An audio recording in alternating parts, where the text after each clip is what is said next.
요한계시록을 차례대로 살펴보고 있습니다. 오늘 본문의 말씀은 일곱 나팔에 대한 내용 가운데 세 번째 나팔에 관한 내용입니다. 이 요한계시록은 그 전체를 내용상 크게 다섯 부분으로 나눌 수가 있다고 말씀드렸습니다. 그 다섯 부분은 이렇습니다. 1장은 서론에 해당하는 내용이고 첫 번째 부분은 2장과 3장입니다. 내용이 뭡니까? 일곱 교회들에 대한 내용입니다. 그리고 두 번째 부분이 4장부터 8장 5절까지이고 그 내용은 일곱 인을 떼는 내용이었습니다. 세 번째 부분은 오늘 본문인 8장 6절부터 15장까지 일곱 나팔에 관한 내용이고 네 번째 부분은 16장부터 18장까지 일곱 대접에 대한 내용, 그리고 마지막 다섯 번째 부분은 19장부터 마지막 21장까지 결론에 해당하는 부분으로 하나는 예수를 믿어 구원을 받은 사람들의 혼인잔치에 대한 내용이고 또 하나는 구원받지 못한 자들의 결말, 심판이 어떻게 될 것인지에 대한 내용입니다. 요한계시록은 이렇게 내용상 다섯 부분으로 나누어지는데 정리를 해보면 절대로 복잡하지가 않습니다. 우리는 이미 첫 번째 부분인 일곱 교회들에 대한 내용과 두 번째 부분인 일곱 인에 대한 내용을 차례대로 살펴보았고 지금은 세 번째 내용인 일곱 나팔에 대한 내용을 살펴보고 있는 것입니다. 우리가 알아야 되는 것은 계시록의 두 번째, 세 번째, 네 번째 부분인 일곱 인, 일곱 나팔, 일곱 대접의 내용은 각각 다른 내용이 아니라 같은 내용을 담고 있다는 사실입니다. 표현만 다르게 했을 뿐이지 사실은 같은 내용입니다. 무슨 말입니까? 첫 번째 내용인 일곱 교회들에 대한 내용은 종말의 기간, 그러니까 예수님이 승천하신 직후 초대교회 때로부터 예수님께서 재림하실 때까지의 그 전체 기간 동안 이 세상에 존재하는 교회들의 모습에 대한 내용입니다. 종말의 기간에 교회 공동체 안에 어떤 일들이 일어나게 되는가에 대해서 다루고 있는 말씀입니다. 종말의 기간, 이 지상에 존재하는 교회 공동체에 계속해서 또 얼마든지 일어날 수가 있는 일들에 대해서 다루고 있는 것이 계시록 2장과 3장 첫 번째 부분에 해당되는 내용입니다. 그리고 두 번째, 세 번째, 네 번째 부분인 일곱 인, 일곱 나팔, 일곱 대접의 내용은 표현 방식만 다르지 사실은 하나로 묶을 수가 있는 내용입니다. 어떤 내용입니까? 첫 번째 내용이 교회 공동체 안에서 일어나는 내용이었으니까 두 번째부터는 어디에서? 교회 공동체 밖 이 세상에서 일어나게 되는 일들입니다. 종말의 기간에 이 세상에서는 어떤 일들이 일어나는가에 대한 내용이 바로 일곱 인, 일곱 나팔, 일곱 대접이 가지는 내용입니다. 같은 내용을 반복하고 점층적으로 강조해서 다른 식으로 표현을 한 것입니다. 이렇게 지금 우리가 살펴보고 있는 일곱 나팔에 대한 부분은 앞서 살펴본 일곱 인과 마찬가지로 종말의 때에 이 세상에서 일어나는 일들에 대해서 기록하고 있는 내용입니다. 왜 하필이면 나팔이라는 표현을 사용했느냐?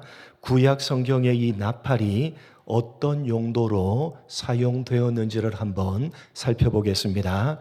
두 군데만 살펴보도록 하겠습니다. 먼저 출애굽기 19장입니다.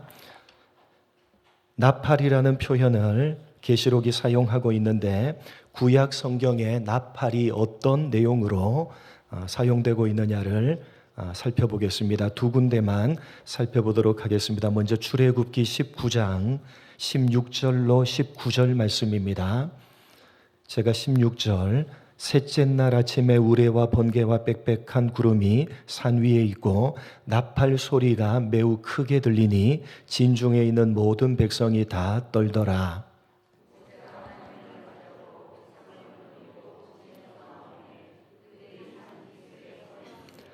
시내산의 연기가 자욱하니 여호와께서 불 가운데서 거기 강림하심이라. 그 연기가 옹기 가마 연기같이 떠오르고 온 산이 크게 진동하며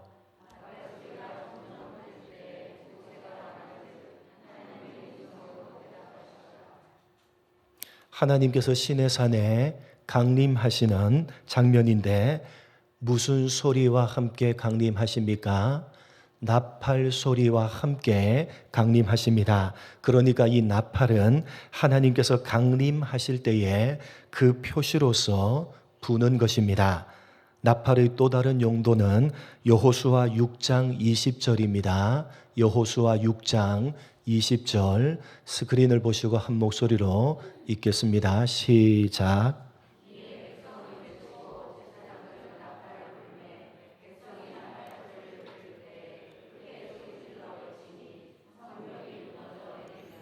하나님께서 여리고성을 무너뜨리시는 장면입니다. 성 주위를 돈 다음에 무엇을 불 때에 나팔을 불 때에 하나님께서 여리고성을 무너뜨리시는 것입니다. 이때 나팔은 심판의 용도입니다. 이와 같이 구약 성경은 나팔을 크게 두 가지 용도로 사용하고 있습니다. 하나님께서 임재하실 때에 그리고 하나님께서 심판하실 때에 나팔을 부는 것입니다. 요한계시록이 바로 이런 구약 성경의 내용들을 염두에 두고 나팔이라는 표현을 사용하는 것입니다. 그러니까 7 나팔의 내용은 하나님께서 임재하셔서 무엇하신다?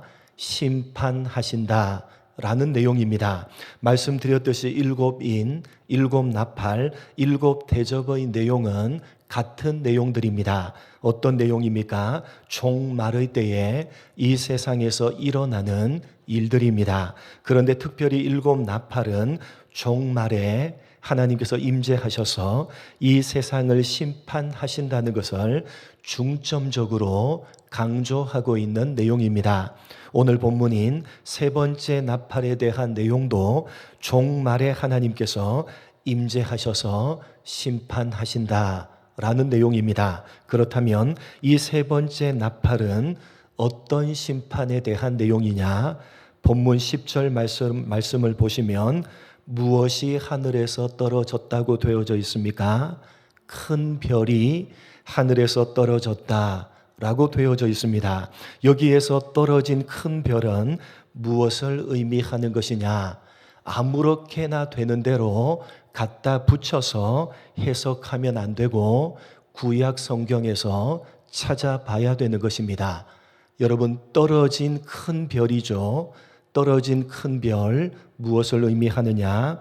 이사야 14장 12절로 15절에 떨어진 큰 별에 대한 내용이 나타나 있습니다. 한번 찾아서 확인해 보겠습니다. 오늘 본문에 나오는 떨어진 큰 별 무엇을 의미하고 기록된 것이냐? 이사야서 14장 12절로 15절입니다. 제가 12절 너 아침의 아들 계명성이여 어찌 그리 하늘에서 떨어졌으며 너 열국을 덮은 자여 어찌 그리 땅에 찍혔는고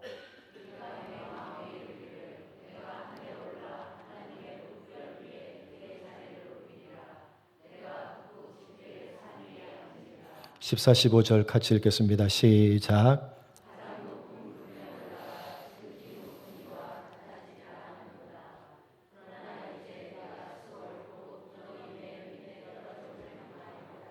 여기 12절에 하늘에서 떨어진 큰 별이 등장합니다. 그 별의 이름이 무엇입니까?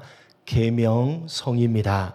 이 계명성은 새벽별인데 그냥 새벽별이 아니라 새벽별들 가운데 가장 반짝이며 빛이 나는 새벽별입니다. 그런데 이 별이 하늘에서 떨어져 버린 것입니다. 떨어진 이유가 무엇이라고 되어져 있습니까? 13절과 14절을 보시면 이 계명성, 이 밝고 큰 별이 어떤 마음을 품었느냐? 내가 하늘에 올라 하나님의 뭇별 위에 내 자리를 높이리라. 내가 북극 지폐의 산 위에 앉으리라. 가장 높은 구름에 올라가 지극히 높은 이와 같아지리라. 이런 마음을 먹었기 때문에 하늘에서 떨어진 것입니다. 이 계명성이라는 별이 자신을 스스로 높이는데 어디까지 높이느냐? 지극히 높은 이와 같아지리라. 누구와 같아지리라? 하나님과 같아지리라. 자기 스스로를 하나님의 자리까지 높였기 때문에 하늘에서 떨어진 것입니다. 하나님과 같이 되리라. 여러분 많이 들어본 표현 아닙니까? 창세기 3장을 보시면 인간이 최초로 죄를 범하게 된 결정적인 이유가 무엇 때문이었습니까? 사탄이 어떻게 유혹을 합니까?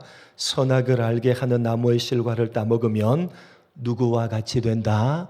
눈이 밝아져서 하나님과 같이 된다라는 말에 넘어가서 죄를 지은 것입니다. 그래서 죄의 가장 중요한 본질은 하나님과 같이 되고자 하는 마음입니다.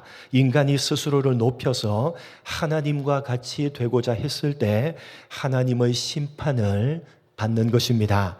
여러분, 새벽에 가장 빛나는 별인 계명성이 왜 하늘에서 떨어졌던 것입니까? 내가 가장 높은 구름에 올라가 지극히 높으신 이와 같아지리라. 그래서 하나님의 심판을 받아서 하늘에서 떨어진 것입니다. 오늘 세 번째 나팔의 내용이 바로 그 내용을 염두에 두고 기록하고 있는 것입니다. 종 마를 때에 이 세상에 자꾸만 어떤 현상들이 나타난다는 것입니까? 스스로를 높여서 하나님과 같이 되고자 하는 모습들이 종 마를 때에 나타난다는 것입니다. 그렇기 때문에 하나님께서 임하셔서 심판하실 수밖에 없다는 것입니다. 그래서 계시록 본문 10절에 이렇게 되어져 있습니다. 여러분, 본문 10절 한번 읽겠습니다. 같이 읽겠습니다. 시작.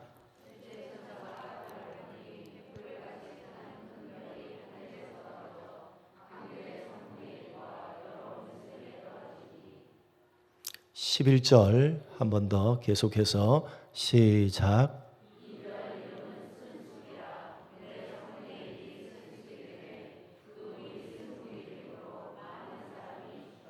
하늘에서 큰 별이 떨어졌는데 11절에 그 별의 이름을 무엇이라고 기록하고 있습니까? 쓴 쑥이라고 기록하고 있습니다. 이 쓴 쑥 역시 구약 성경에 나오는 내용입니다. 신명기 29장 17절로 21절 한번 확인해 보도록 하겠습니다. 이 별의 이름이 그래서 쓴 쑥이라 라고 하고 있는데 신명기 29장의 내용을 염두에 둔 것입니다. 29장 17절로 21절 말씀, 제가 17절, 너희가 또 그들 중에 있는 가증한 것과 목석과 은금의 우상을 보았느니라.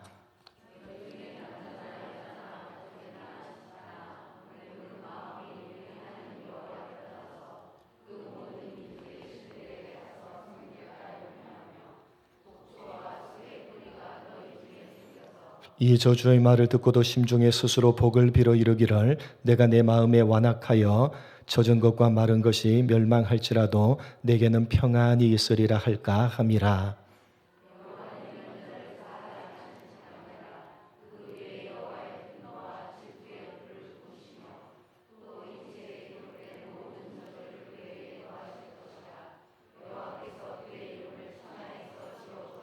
같이 읽겠습니다. 여호와께서 곧 이스라엘 모든 지파 중에서 그를 구별하시고 이 율법책에 기록된 모든 언약의 저주대로 그에게 화를 더하시리라. 하나님께서 모세를 통해서 이스라엘 백성들에게 경고하신 말씀입니다. 무엇에 대한 경고입니까?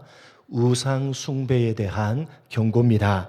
그 경고 가운데 쑥이 등장하고 있습니다. 18절을 보시면 이렇게 되어져 있죠. 너희 중에 남자나 여자나 가족이나 집하나 오늘 그 마음이 우리 하나님 여호와를 떠나서 그 모든 민족의 신들에게 가서 섬길까 염려하며 독초와 쑥의 뿌리가 너희 중에 생겨서 하나님을 떠나서 우상을 섬기는 것을 독초와 쑥이라고 표현을 한 것입니다.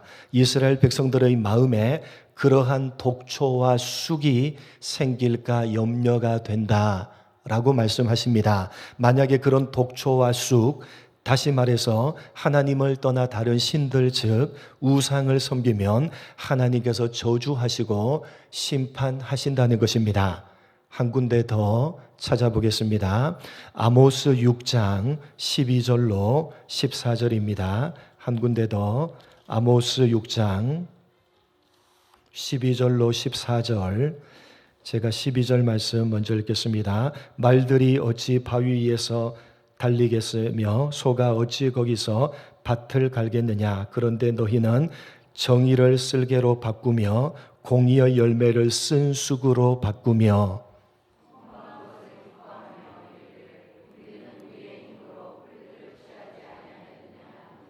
만군의 하나님 여호와의 말씀이니라.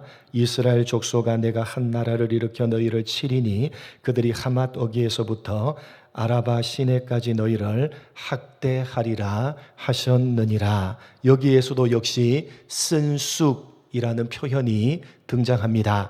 공의의 열매를 무엇으로 바꾸었다? 쓴 쑥으로 바꾸었다.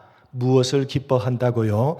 허무한 것을 기뻐한다 라고 되어져 있습니다. 다시 말해서 하나님의 공의를 버리고 허무한 것을 기뻐하는 것을 쓴 쑥으로 표현한 것입니다. 하나님의 공의보다 다른 것을 더 기뻐하는 것, 하나님보다 세상적인 허무한 것들을 더 기뻐하는 것, 그것을 가리켜서 무엇이라고 합니까? 우상 숭배라고 합니다. 그래서 아모스서에도 역시 이런 자들, 하나님의 공의보다 쓴 쑥, 즉 세상적인 허무한 것들을 더 기뻐하는 자들, 우상 숭배하는 자들을 하나님께서 학대하리라 라고 심판을 선언하시는 것입니다. 살펴본 것과 같이 오늘 세 번째 나팔의 내용은 우상 숭배에 대한 하나님의 심판을 가리키는 것입니다. 종말의 때에 하나님께서 임하셔서 세상을 심판하시는데 그 결정적인 이유가 바로 스스로를 높이며 하나님보다 다른 것들을 더 사랑하고 다른 것들을 더 기뻐하는 우상 숭배 때문이라고 말씀하시는 것입니다. 종말의 때에 이 세상의 어떤 모습들이 가장 많이 나타나느냐? 사람들이 하나님보다 우상을 쫓아서 살아가는 모습입니다. 하나님보다 우상을 더 기뻐하면서 살아가는 모습, 종말의 그런 우상 숭배의 모습들이 계속해서 많이 나타나게 될 것이고, 그래서 결국은 하나님께서 임하셔서 세상을 심판하실 수밖에 없게 될 것이라고 이 세 번째 나팔을 통해서 말씀하시는 것입니다. 여러분, 우상 숭배가 뭡니까?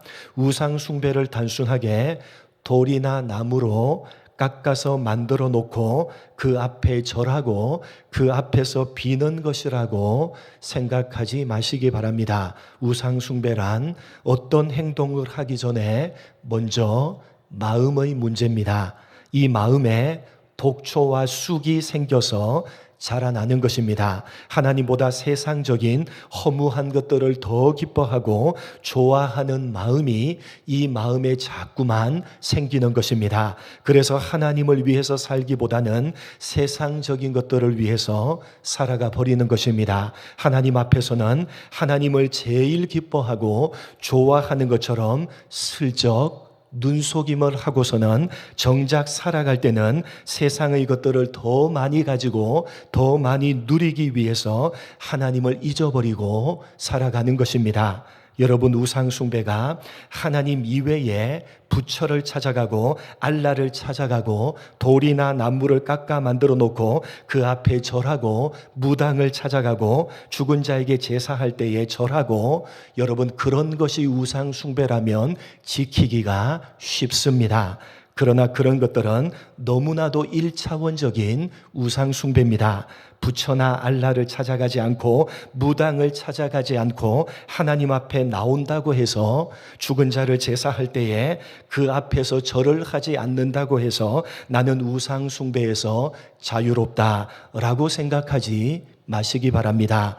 여러분, 우상 숭배는 그렇게 행동하는 것보다도 더 근본적인 마음의 문제를 이야기하는 것입니다.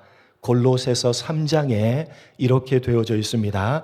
골로새서 3장 5절 6절 두 절 말씀 함께 읽겠습니다. 시작.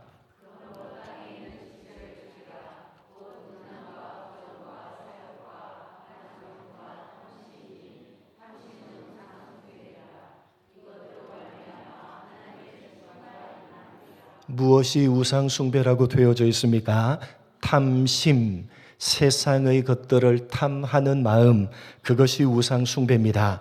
내 안에 있는 탐심, 내 안에 하나님보다 다른 것들, 세상적인 허무한 것들을 더 기뻐하고 더 사랑하는 마음, 하나님보다 세상을 더 탐하는 마음, 그것이 바로 우상 숭배입니다. 그러니까 하나님 앞에 나와서 이렇게 하나님을 예배하고 있는 지금 이 순간에도 범할 수 있는 것이 바로 우상 숭배입니다. 이렇게 예배의 자리에 앉아는 있지만 마음이, 생각이 자꾸만 딴 쪽으로 가는 것입니다. 하나님의 말씀이 귀에 들려지고 있는데도 그 말씀대로 살겠다라는 마음보다는 하나님의 말씀은 말씀이고 그건 이론이자 정답일 뿐이고 어떻게 사람이 이론대로만, 정답대로만 살 수가 있느냐, 자꾸만 그런 마음이 예배하는 이 순간에도, 말씀이 귀에 들려지는 이 순간에도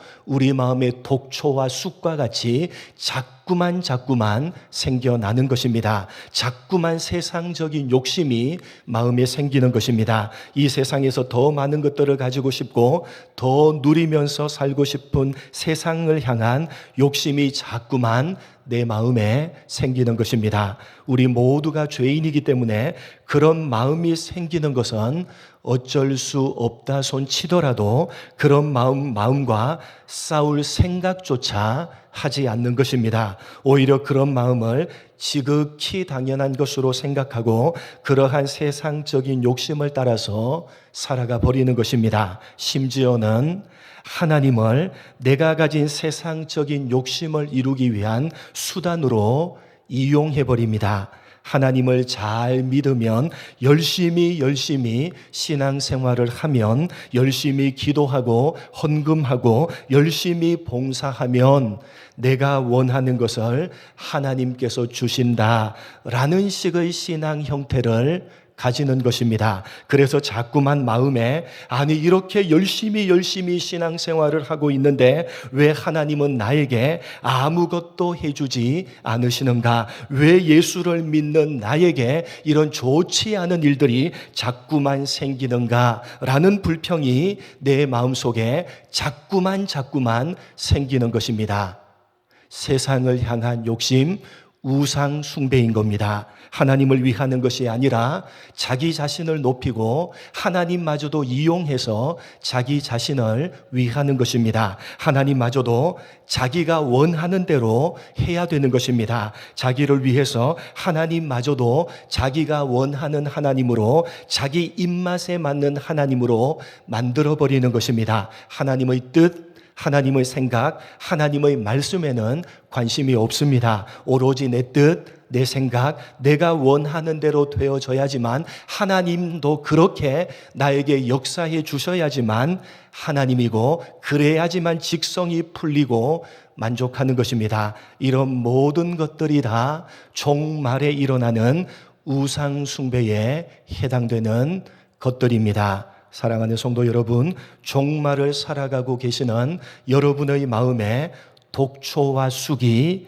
자라나고 있는 것은 아닌지 스스로를 살펴보시기 바랍니다. 하나님보다 세상의 것들을 더 사랑하면서 오로지 나 자신을 높이고 하나님마저 내가 원하는 대로 나의 입맛을 맞추어 줄 하나님으로 부리고 있는 것은 아닌지, 하나님의 뜻, 하나님의 말씀에는 전혀 관심이 없고 내 욕심을 위해서 하나님마저도 이용하고 있는 것은 아닌지, 하나님이 여러분이 원하는 대로 움직여주지 않아서, 여러분이 원하는 것을 주시지 않아서 여러분의 마음과 입술에 감사가 사라지고 있고 불평과 불만으로 가득 차 있는 것은 아닌지 스스로의 신앙을 점검하시기 바랍니다.